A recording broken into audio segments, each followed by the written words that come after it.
Junior NTR ఎంతగా తన పాత్రల కోసం శరీరాన్ని మార్చుకుంటారో అందరికీ తెలిసింది. చిన్నప్పట్లో ఓ గట్టి గొంతుతో చబుతారుగా ఉన్న ఎన్టీఆర్ ఇప్పుడు ఫిట్నెస్ లోకి వచ్చి పాత్ర అవసరానికి తగ్గట్టుగా బాడీని మలుచుకుంటున్నారు. యమదొంగలో లేనర్ లుక్, టెంపర్లో షర్ట్ లేకుండా సిక్స్ ప్యాక్ శరీరంతో షాక్ ఇచ్చారు. ఆ తర్వాత అరవింద సమేత మరియు త్రిబులార్ వంటి సినిమాల్లో తన ఫిజికల్ ప్రెజెన్స్ తో ఫ్యాన్స్ ని ఫిదా చేశారు. ఈ బాడీ ట్రాన్స్ఫర్మేషన్లు కేవలం లుక్స్ కోసం కాదు, పాత్రలో ఉండే మార్పుల్ని, పవర్ ని చూపించే ఓ టూల్ లా ఉంటున్నాయి. ఇప్పుడు బాలీవుడ్ ఎంట్రీ కోసం సిద్ధమవుతున్న ఎన్టీఆర్ వార్ 2 సినిమా కోసం మరోసారి బాడీకి తగిన మార్పులు చేస్తున్నారు. ఈ సినిమాలో ఆయన పాత్ర పేరు విక్రమ్. హృతిక్ రోషన్ ఎదురుగా ఎన్టీఆర్ ఉండే పాత్రలో నటిస్తున్నారు. ఇందులోనూ ఎన్టీఆర్ మరోసారి షర్ట్లెస్, సిక్స్ ప్యాక్ బాడీతో కనిపించబోతున్నట్లు సమాచారం. వార్ 2 ఆగస్టు 14న విడుదల కానుంది. ప్రమోషన్ కార్యక్రమాలు ప్రారంభమయ్యాయి. కానీ హృతిక్, ఎన్టీఆర్ ఇద్దరూ కలిసి ఏ కార్యక్రమంలోనూ కనిపించారట. కారణం, స్క్రీన్ మీద వారి కాంపిటీషన్ మరింత ఆసక్తికరంగా ఉండాలంటే బయట కలవకుండా మిస్టరీ కొనసాగాలని మేకర్స్ ప్లాన్. ఇది కేవలం ఎన్టీఆర్ బాలీవుడ్ లోకి అడుగుపెట్టడం మాత్రమే కాదు, తన శరీరంతో పాటు తన పాత్రలో కూడా చేస్తున్న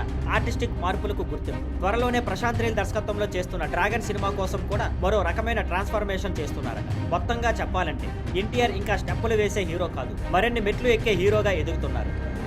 thank you for watching. Please like, share and subscribe.